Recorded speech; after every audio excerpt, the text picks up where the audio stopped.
अपनी सोच बदलो और अपनी जिंदगी बदल लो। सफलता आपकी सोच में ही छुपी हुई होती है। खुद का आत्मसम्मान जगाइए, अपनी सोच को बड़ा बनाइए और देखिए कैसे आप सफलता की शिखर पर पहुंच जाते हैं। नमस्कार दोस्तों, मैं हूं सुप्रिया थोरे और आप सभी का मेरे यूट्यूब चैनल पर मन से स्वागत है। अपनी जिंदगी में सफलता पाने के लिए अपनी सोच को बदलना बहुत ही जरूरी है। एक रेलवे स्टेशन पर एक भिखारी हर रोज भीख मांगने के लिए एक जगह पर बैठा रहता था। वहाँ पर बहुत सारे लोग आते थे। वो उस भिखारी को थोड़ी फार भीख में पैसे दे देते थे या खाने के लिए कुछ दे देते थे। एक दिन वह भिखारी वैसे ही रेलवे स्टेशन पर भीख मांगने के लिए बैठ रहा था तो तभी उसे एक बड़ा आदमी दिखा। उस आदमी का रहन सहन बहुत ही अच्छा था। उसने अच्छे कपड़े पहने थे, अच्छे सूट बूट पहने थे। इसके कारण भिखारी को ये लगा कि ये बहुत बड़ा आदमी है तो भीख में भी वो मुझे बहुत कुछ दे सकता है। इसलिए भिखारी उस आदमी के पास गया और उससे भीख मांगने लगा। तो उस आदमी ने उस भिखारी से कहा कि मैं आपको भीख तो दे दूंगा, लेकिन भीख के बदले आप मुझे क्या दोगे। तो भिखारी बहुत ही कंफ्यूजन में पड़ गया कि मैं खुद ही भिखारी हूँ और मैं इस आदमी को क्या दे सकता हूँ। तो 2 मिनट ऐसे शांत रहा तो वो आदमी बोला, तुम मुझे क्या दोगे, फिर ही मैं आपको कुछ दे दूंगा। भिखारी बोला, मेरे पास तो आपको देने के लिए कुछ भी ऐसा नहीं है, तो मैं आपको कुछ भी नहीं दे सकता हूँ। तो आदमी बोला, मैं खुद ही एक व्यापारी हूँ और मैं लेन देन को बहुत मानता हूँ। मैंने आपको कुछ भीख के स्वरूप में कुछ पैसे दिए तो उसी के बदले में आपको भी मुझे कुछ ना कुछ देना होगा। इसी के कारण मैं आज आपको भीख भी नहीं दूंगा। तो वैसे ही वहां से चला गया। भिखारी को उस आदमी से कोई भीख नहीं मिली तो भिखारी बहुत कंफ्यूजन में रह गया। बहुत खुद को ये प्रश्न कहने लगा कि इस आदमी का भी मानना बराबर है, लेन देन तो होनी ही चाहिए। मुझे किसी ने भीख दी तो वापस बदले में मैंने भी कुछ ना कुछ उस आदमी को देना चाहिए जिसने मुझे भीख दी है। तो मैं उसके बदले क्या दूंगा। मुझे जब लोग भीख देंगे तो भीख के बदले में लोगों को क्या क्या दे दूंगा। मैं तो खुद ही भिखारी हूँ। मेरा पालन पोषण करने के लिए मैं खुद ही रेलवे स्टेशन पर भीख मांगता रहता हूँ, तो मैं दूसरों को क्या दे सकता हूँ। ऐसे ही सोचते सोचते उसके 2 दिन यूं ही चले गए। तीसरे दिन वो आदमी रेलवे स्टेशन पर आता है और ऐसे ही विचार में गुम रहता है। तो विचार में गुम रहते रहते वो इधर उधर देखता है तो पटरी पर बहुत सारे ऐसे फूल खिले हुए होते हैं। तो आदमी के मन में ये आता है कि ये फूल ही मैं क्यों ना लोगों को बांटूं। जब मुझे कोई भीख देता है तो मैं ये फूल उसके बदले दे दूंगा। तो वो जाता है और पटरी के पास जो भी फूल खिले हुए होते हैं वो सब वो लेकर इकट्ठा करके आता है और भीख के बदले सभी को फूल देता है। तो उसी से ही उसकी दिनचर्या ऐसी ही रहती है। डेली का रूटीन होता है। वो सुबह आता है, सब पटरी के पास के फूल जो होते हैं वो सब इकट्ठा करके लाता है और सब जो लोग उसको भीख देते थे उसी को फूल दे देता है। तो उससे ये भी महसूस होने लगता है कि जब उसके पास फूल रहते थे तो लोग उसे ज्यादा भीख देते थे, लेकिन उसके फूल जब खत्म होते थे तो लोग भी भीख देना बंद करते थे। तो उसके सोच में आया कि क्यों ना मैं अब फूल ही बढ़ा दूं। पटरी के पास के जो फूल थे वो अब खत्म हो रहे हैं, तो मुझे अब क्या करना होगा, फूल ही इकट्ठे करने पड़े। तो उसने क्या किया, तो पटरी के आजू बाजू बहुत ऐसे खुली जगह थी, उसमें उन्होंने क्या किया, फूल के पौधे लगाना शुरू किया।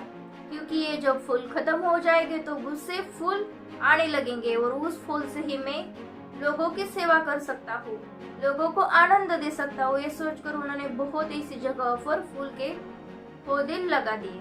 ऐसे एक दिन ट्रेन में वो लोगों को फूल देता था तो वही आदमी फिर से उसे मिल जाता है और उसी आदमी को देखकर भिखारी फिर से आदमी के पास जाता है और कहने लगता है कि साहब, आपने मुझे पहले ही कहा था कि मैं लेन देन पर ज्यादा विश्वास करता हूँ, तो मैं आज तो मेरे पास आपके लिए देने के लिए फूल है। तो आदमी था वो बहुत खुश हुआ। उसने कहा कि बहुत अच्छे, तुमने अब देने के लिए मुझे फूल लाए हैं। तो वो क्या करता है, सभी फूल उससे ले लेता है और उसके मूल्य पर उसको भीख में थोड़े फार पैसे देता है और कहने लगता है कि तुम तो अब फूल के व्यापारी बन चुके हो, क्योंकि व्यापार में ही लेन देन होती है। तो भिखारी फिर से सोच में पड़ता है कि मैं अब व्यापारी बन चुका हूँ। मैंने कभी भी नहीं सोचा कि मैं एक व्यापारी हूँ। मैं तो आज तो खुद को एक भिखारी ही समझता था और भीख के बदले में इस फूल को लोगों को देता रहता था। तो आज मुझे पता चला कि मैं एक भिखारी नहीं बल्कि एक व्यापारी बन चुका हूँ, क्योंकि व्यापार में ही लेन देन होती रहती है। तो उसी दिन उसको एक खुद को पता लगा कि मैं एक भिखारी नहीं बल्कि एक व्यापारी हूँ। वहीं से वह भीख मांगना छोड़ देता है और खुद का बिजनेस खोल देता है। फिर रेलवे स्टेशन पर वो कभी भी भीख मांगने के लिए नहीं बैठता है। फिर 6 महीने के बाद एक ट्रेन में वो सफर करने लगता है। उसी ट्रेन में वो बड़ा आदमी भी उसे दिखाई देता है। वो अब भिखारी नहीं था, वो अब अच्छा व्यापारी बन चुका था। तो वो भिखारी उस बड़े आदमी के पास जाता है और कहने लगता है कि यह हमारी तीसरी मुलाकात है। वो जो पहला व्यापारी था वो सोच में पड़ा कि मैंने तो इस आदमी को पहली बार देखा है और ये मुझे कहता है कि आपसे मुझे तीसरी मुलाकात है। तो वो कहता है कि मुझे तो पता नहीं है, आप ही बता दो कि कैसे हमारी तीसरी मुलाकात है। तो भिखारी मुस्कुराता है और कहने लगता है कि मैं पहले भिखारी था, आपको पता ही है, आपने रेलवे स्टेशन पर मुझे एक बार भीख देने से मना किया था, वही मैं भिखारी हूँ और आज व्यापारी बन चुका हूँ। तो बड़े आदमी को बहुत ही अच्छा लगा कि मेरे सीख के कारण ये भिखारी से अब व्यापारी बन चुका है। वो बहुत ही मुस्कुराया और कहने लगा, बहुत बढ़िया, बहुत अच्छा कर रहे हो तुम। तो भिखारी कहने लगा कि पहले ही मुलाकात में आपने मुझे प्रकृति का वह नियम बता दिया, उसके कारण मैं आज व्यापारी बन चुका हूँ। हमें तभी कुछ मिलता है जब हम कुछ दूसरों को देते हैं। लेन देन का वह नियम वास्तव में बहुत काम करता है। इससे मैंने खुद महसूस किया है कि मैं आज तक खुद को सिर्फ अपने आप को भिखारी ही समझता रहता था। इससे ऊपर उठकर मैंने कुछ भी नहीं देखा और जब आपसे मेरी दूसरी मुलाकात हुई तब आपने मुझे बताया कि मैं एक भिखारी नहीं बल्कि एक छोटा व्यापारी बन चुका हूँ। मैं एक व्यापारी बन चुका हूँ। तब मैं इतना भटक चुका था कि तब मेरे समझ में आया कि मैं वास्तव में भिखारी नहीं बल्कि व्यापारी बन चुका हूँ। मैंने समझ लिया कि लोग मुझे इतना भीख क्यों देते हैं, क्योंकि वो फूल का ही मूल्य चुका रहे थे। सब लोग मुझसे फूल खरीद रहे थे क्योंकि इससे सस्ते फूल उन्हें कहीं नहीं मिलने वाले थे। मैं खुद की नज़र से एक भिखारी था, लेकिन लोगों की नज़र से एक छोटा सा व्यापारी बन चुका था। आपके बताने के कारण मुझे खुद को समझ में आया कि मैं एक अब व्यापारी बन चुका हूँ और तभी से मैंने खुद का एक फूल का बिजनेस शुरू किया और उसी बिजनेस के सिलसिले के कारण मैं दूसरे शहर अब जा रहा हूँ। तो ये सारी बातें सुनकर पहले व्यापारी को बहुत अच्छा लगा। इस व्यापार के नियम के कारण एक भिखारी ने अपनी सोच बदल ली थी। जो भिखारी खुद को भिखारी ही समझ रहा था वो एक अच्छा व्यापारी बन चुका है। इसलिए अपनी सोच बदल लो और अपनी जिंदगी बदल लो।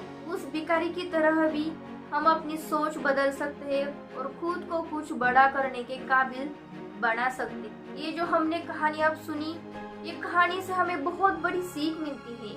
हमें भी अपनी सोच बदलनी होगी और उस सोच के कारण ही हम कुछ बड़ा कर सकते हैं। हम कुछ अपने लाइफ में बड़ा सोच सकते हैं। सफलता आपकी ही सोच में छुपी हुई होती है। खुद का आत्मसम्मान जगाइए, अपनी सोच को बड़ा बनाइए और देखिए कैसे आप सफलता के शिखर पर पहुंच जाते हैं। प्रकृति का वास्तव में ही नियम हमें बहुत कुछ सिखाता है, हमें आनंदित रखता है। जैसे ही भिखारी भीख के बदले में सभी को फूल बांटता था, उस फूल के सुगंध के कारण सारा वातावरण बहुत आनंदित हो जाता था। इसलिए अपनी खुद की सोच बदल के देखो, आप खुद भी खुश रहेंगे और दूसरों को भी सदा खुश आनंदित रखेंगे।